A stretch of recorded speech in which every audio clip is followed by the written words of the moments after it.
بسم اللہ الرحمن الرحیم۔ السلام علیکم ورحمۃ اللہ۔ پاکستان اور سعودی عرب کے درمیان جو معاہدہ ہوا ہے اس کے متعلق پہلی بار اسرائیل کا رد عمل سامنے آیا، اور اسرائیل نے اس کے اوپر جو رد عمل دیا ہے اس سے اندازہ کیا جا سکتا ہے کہ اسرائیل کس قدر پریشان ہے، اسرائیل کس قدر پریشانی میں مبتلا ہو چکا ہے،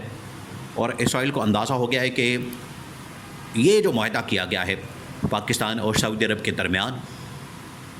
اس کی وجہ سے ہمارا جو منصوبہ ہے گریٹر اسرائیل کا، وہ سارا کا سارا فارغ ہو جائے گا، اور گریٹر اسرائیل کے منصوبے کے اوپر عمل درآمد کرنا بڑا مشکل ہو جائے گا، جس کی وجہ سے اسرائیل نے یورپین طاقتوں کے ساتھ ساتھ اب امریکہ کے ساتھ دوبارہ سے رابطہ کرنے کا فیصلہ کیا ہے، اور امریکہ کو دوبارہ سے اس خطے کے اندر، عرب ممالک کے اندر، عرب ملکوں کے اندر ڈپلومیسی شروع کرنے کا کہا ہے، تاکہ اس معاہدے کا توڑ نکالا جا سکے۔ دیکھیں، آج سے تقریباً کوئی 8 سے 10 سال پہلے کی بات ہے، جب ڈونلڈ ٹرمپ کا پہلا دور حکومت تھا، تو اس دور کے اندر ڈونلڈ ٹرمپ نے اپنے داماد کے ذریعے جیرڈ کشنر کو یہ پالیسی دی، جیرڈ کشنر کو یہ ٹاسک دیا، جیرڈ کشنر کو یہ ذمہ داری دی کہ آپ چاہیں عرب ممالک کے اندر ابراہم اکارڈ کے اوپر کام کریں، ابراہم اکارڈ کے متعلق تمام عالم اسلام، خاص طور پر جو عرب ممالک، مسلم ممالک ہیں، ان کو آن بورڈ لیں، ان کے ساتھ معاہدے کریں، اور معاہدے کرنے کے بعد اسرائیل کی ریاست کو تسلیم کیا جائے۔ تو اس میں 3-4 عرب ممالک شامل ہو گئے تھے، جس میں مصر بھی تھا، مراکش بھی تھا، اس کے اندر UAE بھی تھا، ترکی بھی آلریڈی اس کے اندر شامل ہو چکا تھا، اور ڈونلڈ ٹرمپ کی اس وقت کوشش یہ تھی کہ سعودی عرب اور پاکستان، کیونکہ یہ 2 بڑی طاقتیں ہیں، ایک اکنامک طاقت ہے، دوسرا ایٹمی طاقت ہے، اگر ان دونوں کو بھی شامل کر لیا جاتا ہے ابراہم اکارڈ کے اندر، اور ان سے بھی دستخط کروا لیے جاتے ہیں، تو پھر اسرائیل کا وجود صحیح معنوں میں ایک حقیقت کے طور پر تسلیم کر لیا جائے گا، اور صحیح معنوں میں مان لیا جائے گا، اور اسرائیل کو پھر یہاں پر گریٹر اسرائیل کے اوپر منصوبے پر کام کرنا، گریٹر اسرائیل پر کام کرنا آسان ہو جائے گا۔ لیکن اب جو معاہدہ ہوا ہے اس کی وجہ سے گریٹر اسرائیل کا منصوبہ مکمل طور پر خطرے میں پڑ گیا ہے۔ اسرائیل نے دوبارہ سے امریکہ کو بتا دیا ہے کہ آپ اس کے اوپر کام کریں، ابراہم اکارڈ کے اوپر، یا کم از کم ایسے اکارڈ کے اوپر کام کیا جائے، ایسا معاہدہ لایا جائے جو آج معاہدہ کیا گیا ہے پاکستان اور سعودی عرب کے درمیان، اس کا توڑ نکالا جائے۔ اب محمد بن سلمان کے پاس یہ ساری انفارمیشن ہے۔ دیکھیں، محمد بن سلمان نے ایسی تو ہوا کے اندر یہ معاہدہ نہیں کر لیا، ان کو پتہ ہے اس بات کا، انہیں آئیڈیا ہے، اس کا اندازہ ہے کہ یہ جو معاہدہ ہوا ہے پاکستان اور سعودی عرب کے درمیان، یہ وقت کی ضرورت تھا،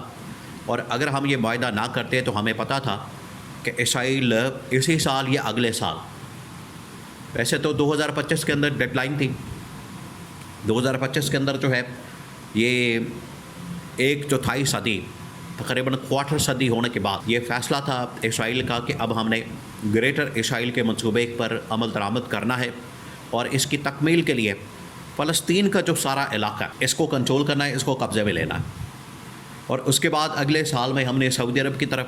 مصر کی طرف، یمن کی طرف، شام کی طرف، عراق کی طرف، یہاں پر جو ہماری زمین ہے، یا جس زمین کو ہم نے مارک کیا ہے، اس کو ہم نے حاصل کرنا ہے۔ یہ تھا اسرائیل کا منصوبہ۔ تو اب کیونکہ 2025 بالکل اینڈ کی طرف جا رہا ہے، 2026 کے اندر انہوں نے سعودی عرب کی زمین بھی ہتھیانی تھی، اس کے اوپر قبضہ کرنا تھا، تو سعودی عرب نے پہلے ہی اس چیز کو بھانپتے ہوئے محمد بن سلمان نے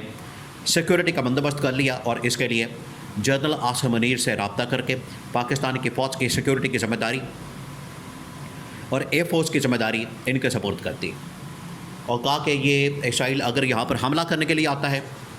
اسرائیل اگر یہاں پر اٹیک کرنے کے لیے آتا ہے، تو آپ جانیں اور اسرائیل جانیں، یہ بڑا واضح طور پر بتا دیا گیا۔ تو اب اس کے اوپر کام شروع ہو گیا، اس کے اوپر عمل درآمد ہو رہا ہے، اس کے اوپر کام ہو رہا ہے، لیکن ایسے میں اسرائیل کا رد عمل آنا اس بات کا ثبوت ہے کہ اب اسرائیل بڑا سخت قسم کا ریاکشن دے گا، اور اسی وجہ سے اس نے فلسطین کے اوپر، غزہ کے اوپر بمباری، حملے تیز کر دیا ہے۔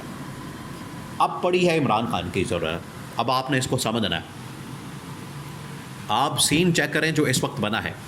کہ ایک طرف پاکستان اور سعودی عرب کے درمیان معاہدہ ہوا ہے اور ادھر ہی اسرائیل نے فلسطین کے اوپر حملے شروع کر دیے ہیں, اسرائیل کے اوپر اٹیک شروع کر دیا ہے, اور اسرائیل کے اوپر اٹیک یہ فلسطین کے اوپر اٹیک شروع کر دیا ہے. اور فلسطین کے اوپر حملہ کرنے کا مقصد یہ ہے کہ آج بھی ہم فلسطین کو اپنے زور بازو سے بمباری کر کے, قتل عام کر کے حاصل کرنا چاہتے ہیں, اور آپ کے اس معاہدے کو قطعاً تسلیم نہیں کریں گے. اب معاملہ بڑا بگڑ گیا. اب یہ معاملہ نکل گیا ہے سعودی عرب سے آ کے. تو سعودی عرب کو اس بات کا پتہ ہے کہ یہ اصل میں پاکستان اور سعودی عرب کے درمیان جو معاہدہ ہوا ہے اس کا غصہ نکالا جا رہا ہے, اس کے اوپر برہمی کا اظہار کیا جا رہا ہے, اور اس کی وجہ سے اب یہ سارے حملے کیے جا رہے ہیں تاکہ یہ جو اس وقت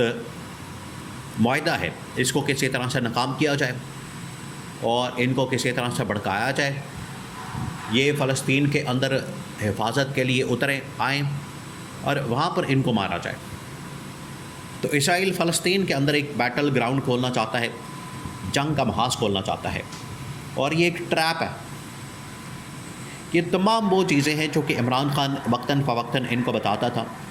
آج بھی عمران خان کی جانب سے اڈیالہ جیل سے اس معاہدے کے متعلق پیغام دیا گیا ہے, اور عمران خان نے کہا کہ یہ معاہدہ بڑا زبردست معاہدہ ہے. میں نے تو پہلے ہی بتا دیا تھا, آج سے تقریباً کوئی 8-10 سال پہلے اپنے دور حکومت کے اندر بھی اور اس سے پہلے بھی محمد بن سلمان کو میں نے آگاہ کر دیا تھا, بتا دیا تھا کہ اسرائیل کس طریقے سے آہستہ آہستہ, بالکل سلولی اینڈ اسٹیڈلی, سلولی گریجولی فلسطین کی طرف بڑھا, اور فلسطین کا علاقہ حاصل کرنے کے بعد, فلسطین کے اوپر قبضہ کرنے کے بعد, فلسطین کے اوپر بمباری کرنے کے بعد, اس کو تباہ و برباد کرنے کے بعد, نیست و نابود کرنے کے بعد یہ علاقہ اپنے کنٹرول میں کرے گا, اور یہاں سے پھر آگے یہ سلسلہ جو ہے وہ بڑھائے گا, اور پھر یہ سعودی عرب کی طرف آئے گا. آج محمد بن سلمان نے کہا کہ عمران خان کے ویژن کے مطابق ہمیں یہ معاہدہ کرنا پڑا. اگر آج ہم یہ معاہدہ نہ کرتے, آج یہ ایگریمنٹ نہ کرتے, آج ہم آپس میں مل کر نہ بیٹھتے اور سیکورٹی کی ذمہ داری پاکستان کی فوج کے سپرد نہ کرتے, تو اسرائیل اگلے چند مہینوں میں سعودی عرب کے اوپر حملہ کر کے اس کی زمینوں کے اوپر قبضہ کر لیتا.